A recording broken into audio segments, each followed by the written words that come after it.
Naples nil, Orlando City 1. FC Naples crashes out of the U.S. Open Cup. Paul, not a lot of controversy in this game, right? Pretty straightforward. We lost to an MLS side. It wouldn't be the U.S. Open Cup if there was not a million ideas of how this tournament needs to be improved. Um, just one minor controversy that dictated the whole outcome of this tournament potentially, but other than that, it seemed pretty straightforward from where I was watching. Yeah. If we think back to our preview pod that we did, I think we both said if we could be competitive, we would call it a success. I don't think either of us had down that we would just completely outplay Orlando, have them holding on for dear life at the very end, have them wasting time against a team 2 leagues lower than them. Just we got to shout out the whole team, and we're going to do this really early on because they deserve it. Just a stellar performance by everyone that pulled on the Naples jersey on Wednesday night, in my opinion. Yeah, we definitely had 10 of the 11 best players on the pitch, and we had 11 of the 12 best players on the pitch. Their goalie is the only reason they're advancing. They had one small window. Excellent goal by them. I think, talking to you before hitting record, and I don't know how many keepers in the world save that shot, and there's nothing you can be upset about with that. And their keeper just played unbelievable. We had so many opportunities, so many good chances that should have found the back of the net. And against the USL one side, I mean, if we put that many quality shots against the USL one team, I mean, you're talking about a 4-5-1 victory for Naples. Yeah, it was 20 total. The total that I saw was 20 total shots, 8 of them on target, all of them stopped. Orlando had 17 total shots, 4 on target, and I think 3 of those, maybe 2 of those, came in garbage time when they were just trying to run out the Mhm. clock and had numbers forward because we were also pushing forward. Um, Unfortunate, really unfortunate not to win there, and I think we'll talk about the officiating here in a little bit, but we want to kind of start with how well everyone played. And yeah, you're right. I don't know what it is this season and us coming up against some world class goalkeeping, but they had some sort of hybrid. And it's kind of funny because we talked about how many goals Orlando has given up. They switched goalkeepers for this game. We did not see their normal starting goalkeeper, who's French Canadian. I'm not even going to try and pronounce his name, number 71, who's given up tons of goals this season, not really playing well. They start the backup in Javier Otero, and he just played out of his mind with some of the shots I thought he had saved. Garcia had one, O'Connor had one where I don't know how he got to either of them. Those are just 2 that come off the mind. He punched a couple over the bar, a couple great just tip it around the post kind of saves. Like it was hard. I think I fell to my knees on the floor in the beer garden twice where we had shots and he managed to save them. I was like, how does that not go in? Yeah, and I think they ended up with 17 shots and maybe 4 on target. You mentioned that 2 come in garbage time, but some of our misses were right there. I think Farine put 2 of them that were maybe a foot wide. And that was the only way you could beat the keeper in that game was the times we beat him, we also just happened to miss the net. He anything that was on target, he absorbed, was able to parry. I mean, at the end of the day, you got to tip the cap to him. It was the only one on that team that I was like, he'd make our roster. Everybody else, I thought our guys outclassed them. That looked more like 2 MLS B sides going at it than a League One playing in MLS. Probably mostly B. I didn't look too closely. I think you said one of their guys started on the weekend for them, so it's heartbreaking. It's heartbreaking, but I think it is really important that we look at the positives and we take that away. I think normally we compliment the guys later. We do a full recap, and I think it's deserving that They should hold their heads up high. They probably created a couple hundred new soccer fans based on the way they played.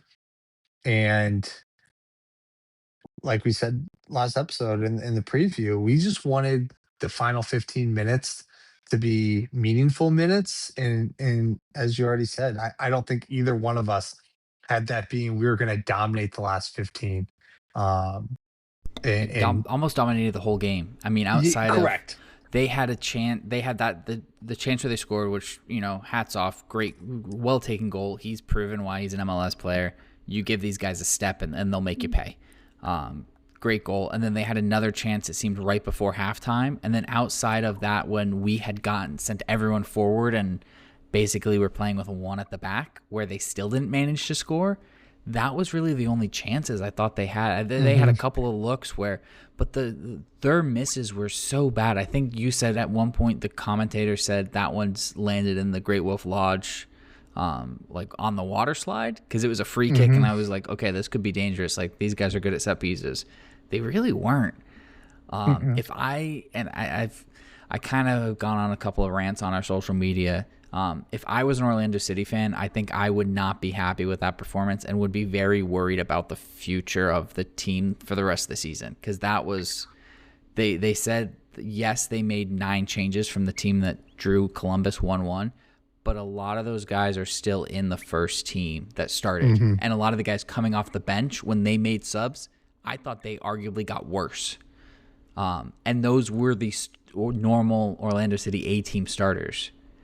So if I was an Orlando City fan, I think I would be nervous. And reading some of their comments online, one, I think now FC Naples will forever live in their fans' heads rent-free, because they're bragging about how they knocked us out of a cup. Like, yeah, you were supposed to, which I think is kind of funny that they're very proud of beating a League One team 1-0.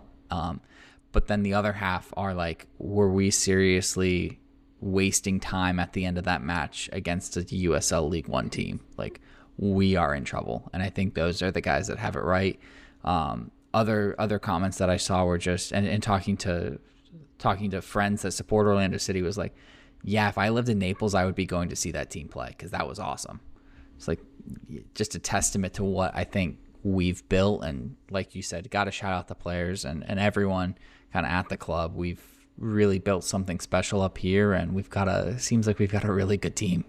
Yeah, I mean, Garcia had a couple runs where, really watching that game, you would have thought that we were the MLS side. The runs that we were making, we were getting out into space, and I did mention that I thought we had some guys with the pace that they could outrun and attack down the wings, and we were just going to need a couple good bounces, and we just didn't get the bounces. We were the better team, and I hope down the road, next season we get another opportunity. Um, would love an away day at Orlando City to give them some medicine, but there should be no other feeling looking back, other than pride, with how our team played. The crowd looked incredible. So I want to hear your thoughts on what that environment was like. How many people, was that the biggest crowd that we have seen? What was the vibes like inside the arena? Because we both know how badly I wanted to be there, and wish I would have been able to be there. Yet reported attendance that I saw was 4,782, which I believe is the largest attendance we've seen there. I'm just doing my research now live here on the show to see if it beat opening day from last season. And it did. Attendance opening day last season, 4,618. So largest attendance, club history. Just awesome atmosphere. So many people from like the soccer community, like so many people that are at just about every game, and then so many people that came out because it was such a big game and had already mentioned to me, yeah, this was so much fun. I can't wait for the next home game. My one complaint was having that many people. It was the first time that I've kind of felt like, we're a big club, and the joke with some of these clubs is, oh, some of these fans are just showing up overnight. which you kind of need to do when you're growing a club. But I wanted to be like, where were you, Greenville home 2 weeks ago? Huh? Where were you?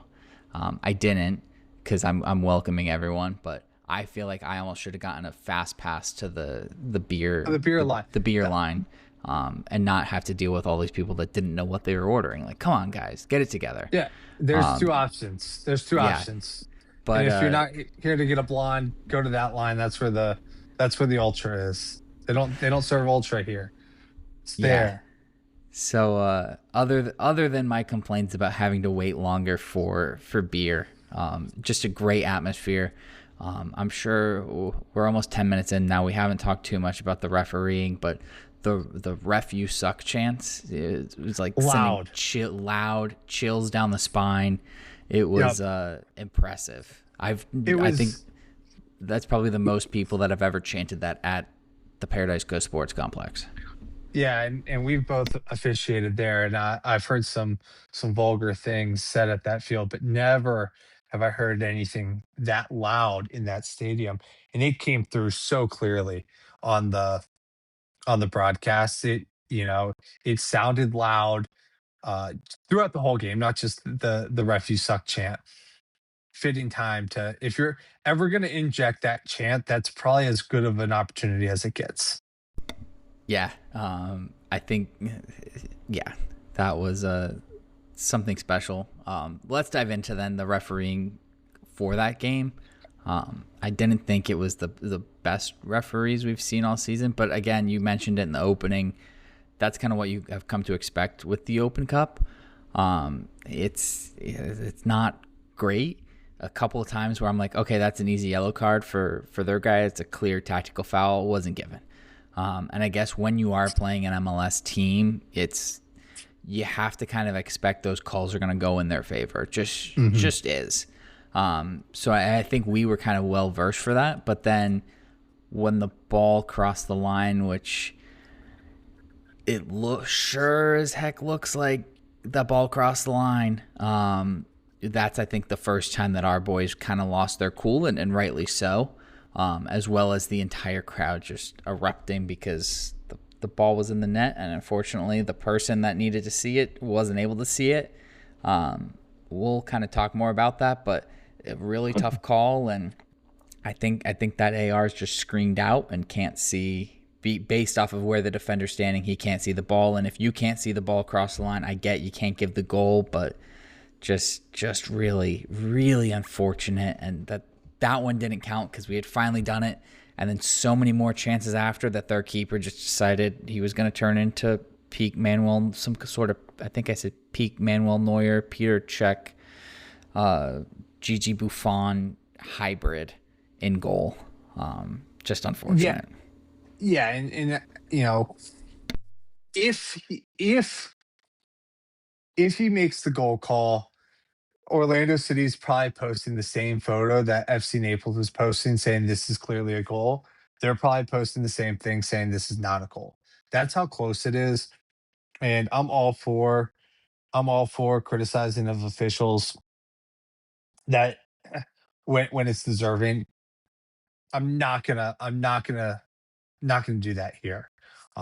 Watching the replay so many times, you can't tell. You can't tell live from the camera angle. There's no way that AR can see. There's no way the human eye that quickly can determine if the ball fully crossed the line. I was thinking that after that call, I think the only telltale sign was kind of all the celebration from the Naples players and the look of deject from the Orlando City side. I think that's the only clue. It's kind of, when the ball goes out of bounds and everybody kind of starts running the way that the ball went and the ref sends it the other way and everybody's kind of confused. That's kind of the vibe I got, where everybody on the pitch, both That's what it sides, felt like in thought the it was a stadium. goal. Thought it was a goal. And it's not granted. I do think that if there would have been any sort of contact in the box late, we were getting there. He was going to point to the spot, kind of a ball don't lie type of moment. If we got the opportunity, if there was an opportunity for a soft foul, he would have pointed to the spot in a situation he might not have. And I was really hoping that we would have an opportunity where the ref could have tried to right it, but it didn't happen. We had so many chances. Um, yeah, I'm kind of at a loss for words. Yeah, the one thing, it's such a hard call, but the one thing is that's what those guys are there to do. Right? He's got to make that call in real time, no replays. It really sucks that's the one that was missed, right? That ball went in and it wasn't given a goal. And the other thing that sucks is that we're in the year 2026 with all sorts of technology and cameras there, and we can't the referees can't just go to a screen like in college basketball and just say like, hey, we just want to check on that. Like that one was really close. For any call, right? Like I Hmm. think any of us in our day jobs, anytime there's something it's 50-50, like, okay, I want to double check this. Unfortunately, officials don't have that ability. And that really stinks here in 2026 when everything is live streamed and we can go to an instant replay and all of that. But It's almost like somebody on a very popular podcast mentioned that there needs to be goal line technology. And a really, really smart and respected individual said, come on, that's only happened once in 2 years. Do we really need that? And I'd be uh, curious to see the thoughts now on goal line technology. I think we're both in agreement that VAR is not realistic at this level. Between no. having a fourth Full official, blown we VAR, don't. no. No, couldn't do it. You can't do anything with the offsides.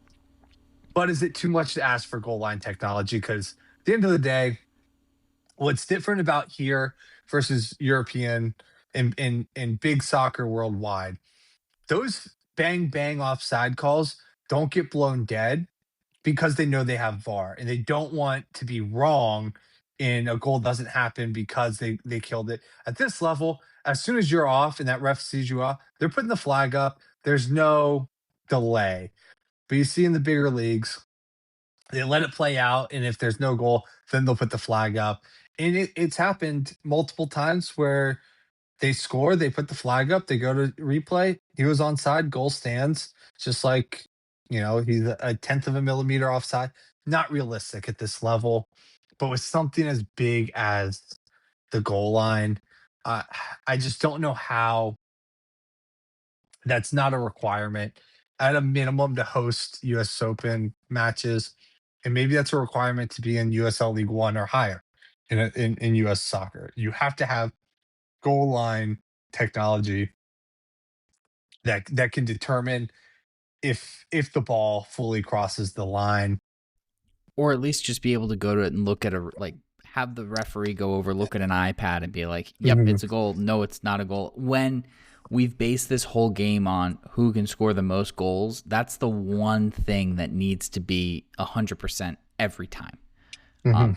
When it's so close, and it is so close, right? These are professional athletes that are moving at insane speeds. The ball is moving so quickly. We need to get that right, and that essentially costs the team 50 grand. Like there's prize money for the furthest League One team to advance or Division Three team to advance in this tournament, $50,000. That costs us. I mean, we would still have to go on to win the game, right? Win Yeah. it in extra time, win it, and but could have cost us $50,000. And the way the game was going, we had them on the ropes Yeah. in that by that time, and I think we could have easily gone on to win it.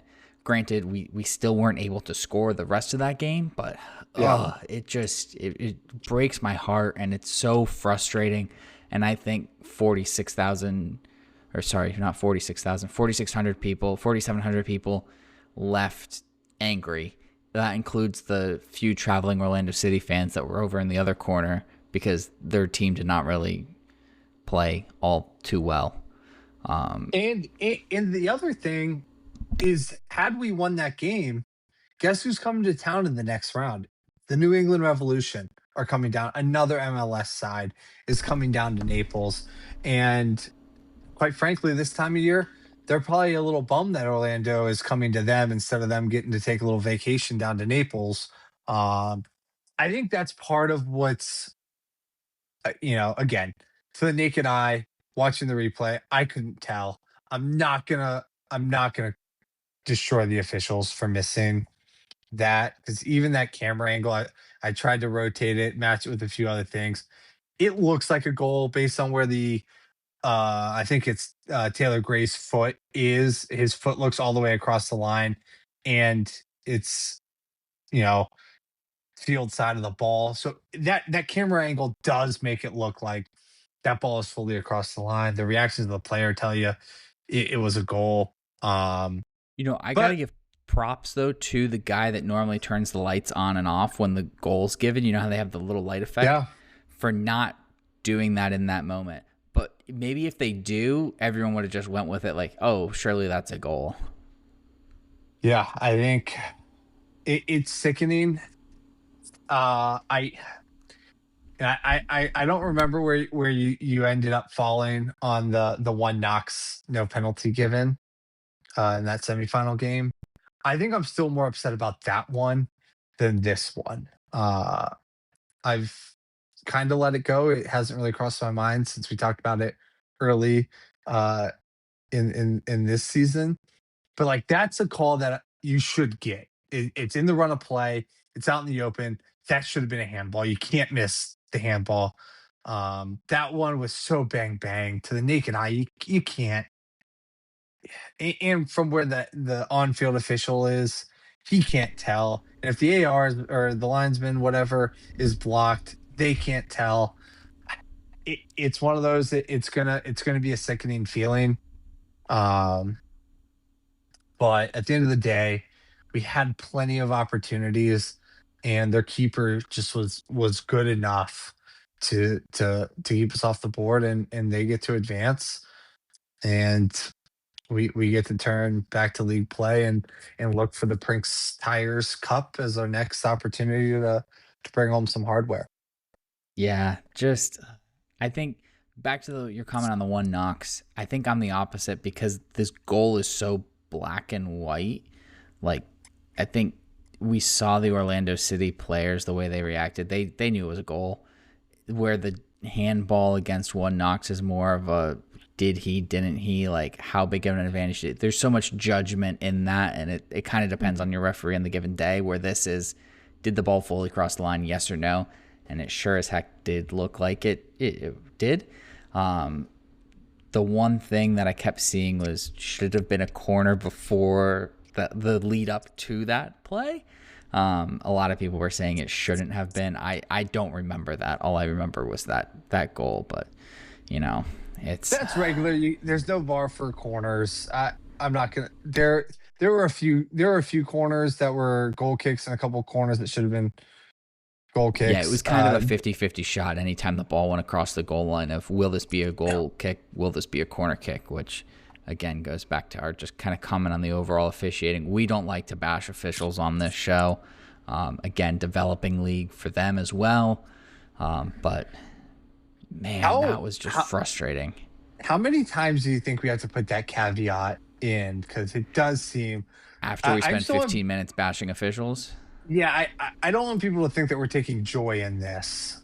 It's a monumental moment, and it's kind of you kind of want to be like that's why you're officiating these games and not bigger games. That's kind of the vibe I have. It's like that's why you're here.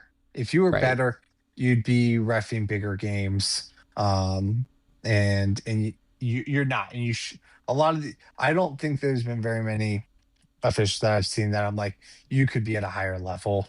Um, and maybe that's just kind of the development of U.S. soccer. It's going to take some time to get better officials that, they don't make a lot of money. It's hard to do this full time. It is such a grind. So there's some respect that should be given on these people who are trying. You just got to be a little better. And I'm sure that all four of those officials wish that they had goal line technology that they Oh, could have gone to. 100%. They're not 100%. sitting there. They're probably talking amongst themselves saying, "Did anybody see something different?" 'Cause everybody, all 4,700 people here think that's a goal, and none of us saw it. Um, I'm sure that they wish that they could have had that to look on. So Maybe we'll see that in a couple years. Maybe it'll take a more costly goal that's not a goal. I don't know what it'll take, but we've seen it now twice this year where that technology would be really useful. And it wouldn't surprise me if there was a proposal pushed forward saying we need at a minimum, and it's not like a first down in football. You literally just need two or three cameras on, on the goal line, maybe one on each post, two on the crossbar. Um, I don't know what exactly it looks like, but there should be something that they can check. Yeah, just it's. I also think Dominic Backstein was almost in row one of the crowd celebrating before he realized the goal hadn't been given. And Chris Garcia I think he got a yellow card for just going after the AR, who then got pelted with the little foam soccer balls that were the free give out as people entered the stadium. So I don't think anyone had. It was almost like the Disco is Dead night famous, where it was like bat night and people were beating each other up with bats. We almost had one of those situations on our hand, but thankfully most of the fans were restrained in their response and just chanted "Ref, you suck." Do you have a man of the match from this one, from the Naples side? I think we'd both give it to the whole team if we could. But did one player stand out more than anyone else to you? Well, you know my rule. I don't give out man of the match to the losing side. Um, but I would highlight for Farine looked unbelievable. I think fans should enjoy him, and Chris Garcia as well. I think fans need to enjoy them while they're with this club, because both of those guys look like guys that will be playing at the next level next season. Both of them looked unbelievable in the game, and I, Yeah, I would lean towards Garcia. I think just going to the totality of his season so far, the way he performed yesterday, I suspect that there were some clubs around the country that are thinking we need to get this guy because he's a difference maker. He does it in so many different ways. He's so valuable. If I were to give one, it probably would go to him. Had this game uh, ended 1-1, I would have said that that was good enough to. I would have said that was good enough to give a man of the match. But yeah. who are you going with? Garcia at one point, I think in the first half, dribbled through the entire Orlando team. Hmm. Um, and then I was yelling at him to just fall over in the box because I thought we could have gotten a penalty out of it. But he's better than me, so he stayed on his feet, and I think he had a shot off there. But when he did that, I was like, oh my gosh, we're in this. Like we could beat Yeah. these guys. I thought he was really good. Farine again was really good. I thought Kevin O'Connor was really good. He had a recovery run that I don't know how he did it so late on, just tracking all the way back.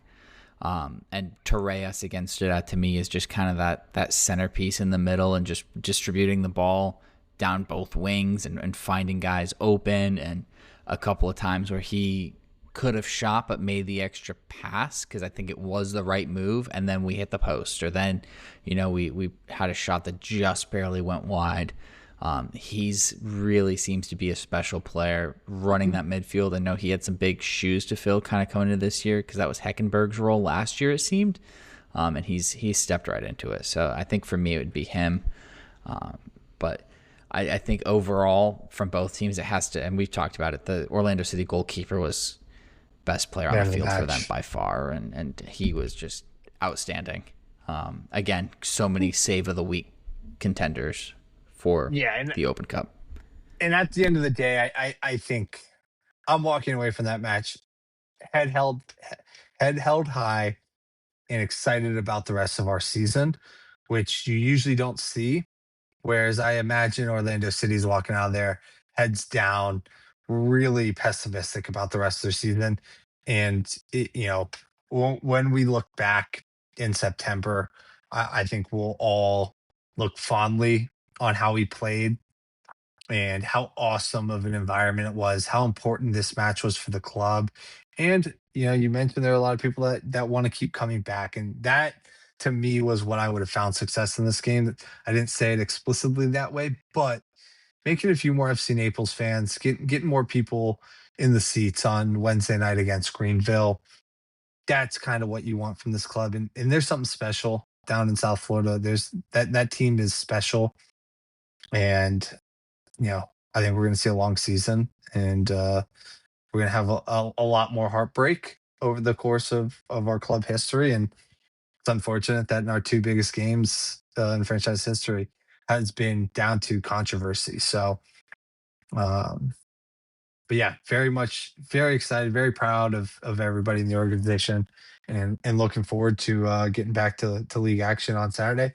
Positive, you only got to wait 2 days, and then you get another game. So Yeah, I was thinking back too. Just we haven't seen this team lose a whole lot at home. I know we've already lost once earlier in the season, but again, that was a loss that felt better because it was we played really well.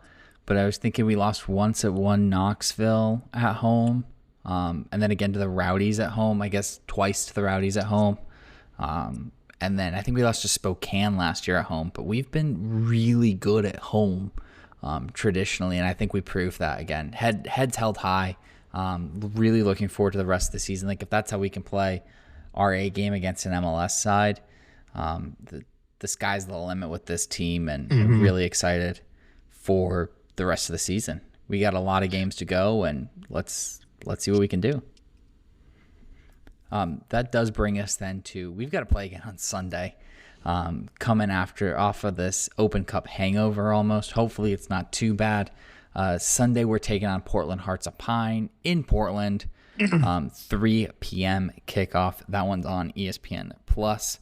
What are you we'll kind of do a quick recap. I'm going to drop in after this. I did an interview with a Portland Hearts of Pine podcaster. So we have that whole discussion is going to come up next. Paul, what are you looking forward to in this one? You think we're going to see a rotated squad here against a kind of struggling Portland team? yeah, and to remind everybody, this is Portland, Maine, correct? There may be some people out Yes. there that are confused, that aren't strong with their geography. Yeah, I think the boys are going to need a break. A couple tough games in a row. Um, and I think we will see a rotated squad with some of those guys that put in full shifts available for some late game changing opportunities. I think Bachenstein will get the start. I think that'll be the big change. Um, and kind of a different perspective going into this one is I think if we can walk away with a point, I don't really care how it gets done. Um, I have no expectation when we recap this match, thinking that there will be uh, anything besides did we get the point or did we not get points. It could be ugly, it could be great. I don't really care. Um, just walking away, I think the result is the only thing that matters here, not how we play. Because there's going to be an emotional letdown that's to be expected. Um, so if we can grind out a point, that'll be a huge win in my book. Yeah, this is a Portland team that hasn't scored since March 14th.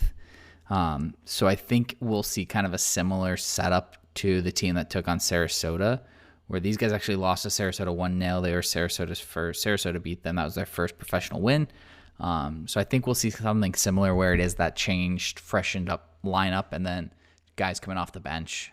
Those typical starters, maybe Garcia, O'Connor coming off the bench. As well as I know Gray didn't get a full 90 and he came off the bench. I thought he looked good coming off the bench again. So, a pretty heavily rotated squad, and expect those subs to kind of come in around the 60th minute again, 60th, 70th minute. This is the perfect spot to not to go full rest mode. It is a long season. They've had a long stretch here. They played a lot of games in a few days. I do think we get a full break after this. It seems like a little bit of a longer. May 2nd is the next game at home, but that's one Knoxville who did pull off the cup set last night. in beating DC United. So that was pretty cool to see them advance to the next round in the Open Cup. But we play them May 2nd at home. They're also a really good team, have kind of been, right up there with us as far as top of the table. They're currently sitting in fourth on 11 points. Yeah, so I think if there was a time to give guys some extended rest, but there's the other school of thought you do have 10 days off or so. Maybe we do see some guys see and and push through. So at the end of the day, getting a point and getting everybody out of Portland healthy, that'd be a successful away day in my book. Yeah, I'm with you on that one. You have a scoreline prediction for this one? I'm gonna go 0-0. I think that this is gonna be I think you're gonna see some tired legs on our side. Um, I think that this one's gonna be a 0-0 game. Now if we end up winning 4-0, it also would not surprise me if kind of that mindset changes of we are gonna bounce back and all those chances that we weren't able to score on Wednesday, we're gonna score on Sunday. But my official scoreline prediction will be 0-0. Okay, I think this will be Portland's second game at home so for me, I think they'll get a goal, but I think I'm gonna go 1-1. I think we'll happily take a point on the road, especially a place like Portland. We've not picked up a point in Portland ever. We lost both times 2-1 on the road last season. Or actually, I think it was 2-1 and 1-0 on the road last season. So I'll happily take a point on the road. Sign me up for that right now, especially coming after that loss on Wednesday night. They have not had to play because they lost. They went out of the cup in the first round. So, yeah, there's that. Paul, anything else to add before we wrap this up? Yeah, if you were at the game, you watched the game, you're going to have more opportunities to see FC Naples play.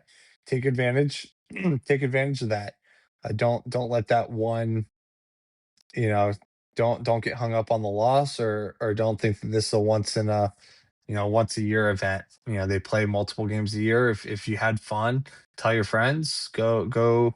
I mean, there's no better way to spend a Saturday night in Naples uh, than watching the team play. So go out, enjoy the season, enjoy the product that they put on the pitch, and don't let this just be a blip. Let's move some momentum and getting new fans into the stadium. Yeah, agreed. Just send them without any context the screenshot of the ball fully across the line. Be like, hey, you got to come check this out. Like, these guys got really passed over. Let's go cheer them on. That should get them there. I have had people that saw it on the news that are like, hey, isn't this like the team that you really like? And I'm like, yeah, like they play again May 2nd. You coming with us? And they're like, oh, yeah. So they've already got their tickets. So they're ready to go. Nice. But yeah, continue to bring your friends out to this because it is just such a great community event and just so much fun. So yeah, continue to bring people out and then share the show as well with everyone who likes FC Naples or doesn't like FC Naples, quite frankly. They could still enjoy us talking about, soccer and life in general.